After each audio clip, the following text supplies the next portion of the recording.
Welcome. In front of me I have Samsung Galaxy A51, and today I'll show you how we can take a screenshot without using physical keys, power key and the volume key.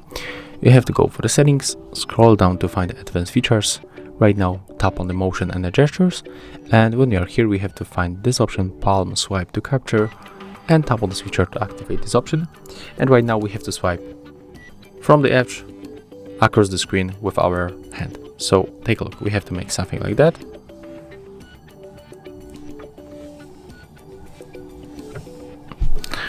Okay, as you can see it's not working, and right now we got it. So when you tap on that screenshot bar, you can open that screenshot, for example from the gallery. Here it is.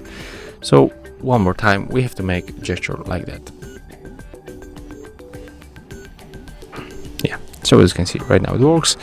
And that's all. If you find this video helpful, remember to leave a like, comment and subscribe.